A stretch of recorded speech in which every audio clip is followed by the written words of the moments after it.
한국 고전 베스트 30 장기전. 운무장군을 물리치고 승리를 차지한 한묘는 옥에서도 풀려나고 그 뒤 거리낌 없이 공주와 다정하게 만날 수가 있게 되었다. 그들은 처음에 알게 된 잔디밭 위에서 만나 시간 가는 줄 모르고 정을 나누었다. 한매도령이 공주와 혼인을 하게 되리라는 소문이 온 나라 아래 널리 퍼졌다. 한편 한매도령과의 싸움에서 운무장군을 잃은 그 아버지 대보장군은 아들을 잃은 슬픔과 분노로 잠이 오지를 않았다. 싸움의 경위를 보면 내 아들이 힘이 모자라서 진 것이 아니라 운수가 나빠서 진 것이요. 목숨을 잃게 된 것도 한매처럼 교활하고 기특하게 몰리 침입해서 장수초를 훔쳐오는 수단을 밟지 않고 정정당당히 매들을 물리치고 그것을 손에 넣으려던 결과였다. 힘을 제대로 겨루기로 하면 한매 같은 일숭이 상놈이 감히 당할 바가 아니었다. 그런 용감하고 귀중한 아들을 잃은 것은 한매라는 악기 같은 녀석의 출현 때문이지 자신이나 운모에게 잘못이 있었던 소치가 아니었다. 어떤 대가를 지불하더라도 아들의 원수는 갚아주어야겠다고 대부장군은 이를 갈며 맹세하였다. 그는 대왕이 한매도령에게 승리의 관을 씌워주기는 했지만은 마지못해 그런 조치를 취한 것이요 그가 탐탁해서 한 일이 아님을 알고 있었다. 운무를 공주의 짝으로 하자고 한 것은 다름 아닌 대왕 자신의 뜻이었다. 운무의 죽음을 대왕도 크게 언짢아하고 무슨 핑계든지 명분이 서면 한매를 내쫓을 것이 분명한 것을 대보장군은 알고 있었다. 밤새 궁리를 한 끝에 대보장군은 그럴 법한 계략을 한 가지 기막히게 생각해냈다. 이튿날 그는 자기하고 그중 가까운 병부대신을 만나 그의 심중을 이야기하였다. 미거한 자식놈이 싸움에 진 것을 가타부타 재론할 일은 아니지만 애비된 심정에 너무도 억울하여 기가 막히오. 이에 병부대신이 말하였다. 누가 아니라 하겠습니까? 그 용맹한 자제분이 교활한 저 필부놈에게 욕을 당한 생각을 하면 우리 무사히 전체가 낯이 뜨거워 일입니다. 지난 얘기는 묻지 않는다고 하더라도 저 간사스러운 젊은 놈을 없앨 궁리를 해야 하지 않겠습니까? 대부장군은 병부대신의 말에 힘을 얻어 말하였다. 그 얘기를 의논하려던 참입니다. 듣자 하니 한매라는 애는 제 아비의 뜻으로 다른 곳에 청혼을 해놓은 자라고 합니다. 다른 곳에 정혼을 한 필부가 저 존귀한 공주님을 농락하다니 이렇게 질서가 문란할 수야 없지 않겠습니까? 이에 병부대신이 신이 나서 크게 말하였다. 과연 훌륭한 사실을 알아냈습니다. 그려 그 사실을 구실로 다시 한번 힘겨루기를 시키도록 대왕께 상주하면 어떻겠습니까? 대부장군이 목에 힘을 주어 말하였다. 내 생각이 바로 그 생각입니다. 내게는 이미 아들이 없으니 병부의 자제분을 천거하도록 합시다. 이 다음 오전 회의 때 귀공은 한매가 다른 곳에 정원한 데가 있다는 사실만 알으십시오. 그 말이 떨어지면 대왕도 즉시 그와 다시 힘을 겨룰 젊은이를 지목하라 하실 것인즉 그때 내가 귀공의 자제분을 천거토록 하겠습니다. 한매를 물리치고 귀공의 자제가 부마가 되려고 할 기회가 아닙니까? 은밀히 그리고 단단히 모의를 하고 그들은 다음 날의 오전회의에 임석하였다. 회의가 끝날 무렵 병부대신이 엄숙한 목소리로 대왕께 아뢰었다. 복맥골 퇴수의 아들 한매는 엄연히 정혼한 기우수가 있다고 하옵니다. 그런 자를 대왕 전하의 부마로 삼음이 어찌 왕실을 크게 욕되게 하는 일이 아니옵니까? 대왕은 놀라며 물었다. 그런 말은 처음 듣소. 사실이 그러하오? 대왕은 여러 신하를 바라보며 말하였다. 어느 신하가 말하였다. 그런 일이 분명히 있는 줄로 압니다. 이때 다른 한 신하가 정중히 말하였다. 얘기가 오고 가기는 했으나 한매당자는 분명히 거절한 줄로 알고 있사옵니다. 그 일은 논의를 할 것이 못 되는 줄 압니다. 그러나 대왕 스스로가 한매를 못마땅히 여기고 있는 참이라 한매를 닥달할 수 있는 명분 있는 구실이 나온 이상 그대로 묵살하고 싶은 마음은 조금도 없었다. 그런 일의 유무는 둘째로 말이 오고 간 것도 온당하다고 볼 수가 없소. 다시 힘을 겨루도록 해서 승패를 가리게 한 뒤에 이긴 자로 하여금 공주의 짝을 지어두도록 하겠소. 힘세고 덕 있는 젊은이를 누구든 천거하도록 하오. 대왕의 말이 끝나기가 무섭게 대보장군이 여쭈었다.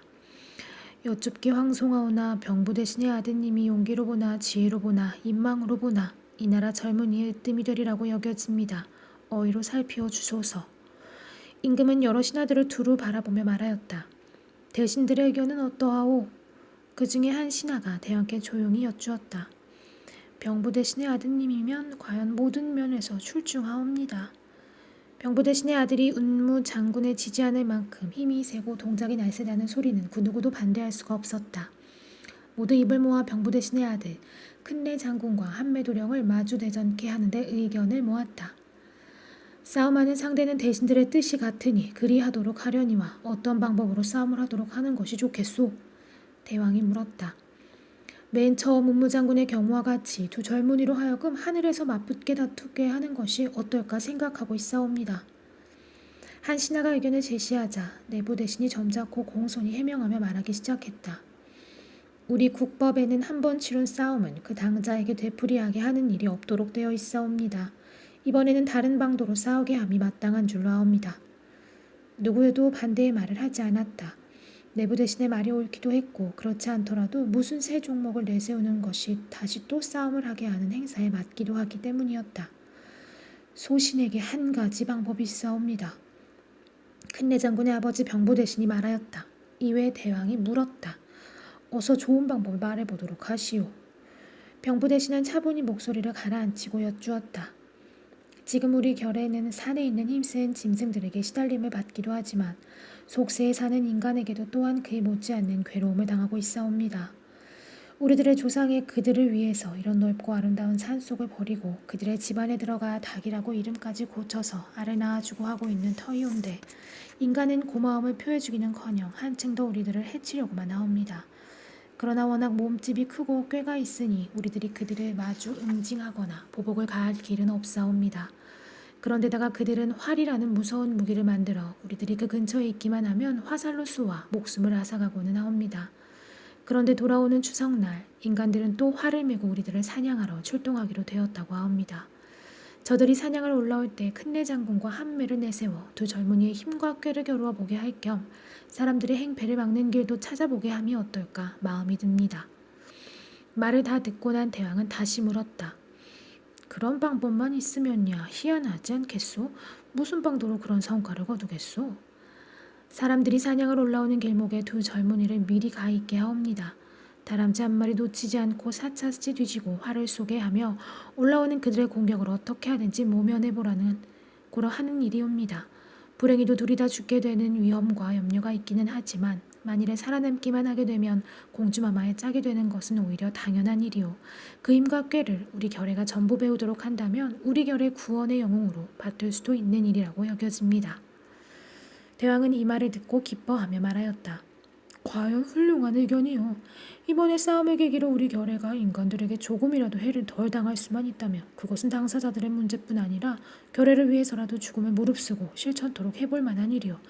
다른 대신들의 뜻은 어떠하오? 지당하신 말씀이옵니다. 모두 머리를 조아리며 찬성의 뜻을 표했다. 어전에 의해서 논의되고 정해진 얘기는 곧 널리 온 나라 안에 퍼졌다.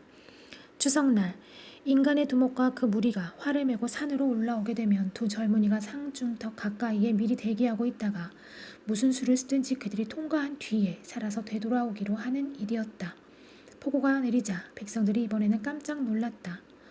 다시 또 싸우게 하는 처사에도 놀랐지만은 구름처럼 몰려 올라오는 사냥꾼들의 발길을 벗어나 보라는 내용에 더욱 놀랐다. 이때까지 그 얼마나 많은 꿩들이 인간의 포위를 벗어나 보려 하다가 아깝게 죽어갔는지 수를 헤아릴 수 없는 일이다. 백성들보다도 더욱 놀란 것은 역시 공주와 한매도령 당사자들이었다. 잔디밭에서 오손도손 장례를 성르게 하고 있다가 그들은 이 폭우의 소식을 듣고는 어이가 없었다. 무슨 까닭으로 또다시 힘겨루기를 하라는지 도무지 알 수가 없었다. 되지도 않을 말이어요. 난군과 저를 기어이 떼어놓으려고 억지로 꾸며낸 모함이어요. 공주는 안타까움과 노기를 이기지 못해서 몸을 부들부들 떨었다. 모함이 틀림없습니다. 제가 지난번에 진작 세상에 떠났어야 옳았을 것을 또 살아나서 이런 욕된 걱정을 끼쳐드립니다. 한매도령도 절망과 분노 섞인 말을 쏟아놓았다. 가만히 있지 않겠어요. 공자님이 언제 어느 규수와 약혼을 한 일이 있으며 100번 그런 일이 있었기로 제 남편 되는데 무슨 부족이 있다는 말이어요. 아바마마께 직접 아뢰겠어요. 이에 한매도령이 말하였다. 아무 말씀도 마십시오. 번연히 근거 없는 일을 결정지으신 이상 웬만한 말씀을 귀담아 들으실 법이나 합니까? 저를 공주님에게서 떼어놓고 말겠다는 뜻의 소치입니다. 어명을 순순히 받들어 천운이 있어서 다시 살 길이 속기를 바라는만 갖지 못합니다. 한매도령의 한탄을 듣고 공주의 마음은 무너지는 듯했다. 즉시 어마마마를 찾아 문호한 뒤에 이번 처사의 부당함을 아뢰며 그 포고를 다시 거두어들이도록 간곡히 호소하였다.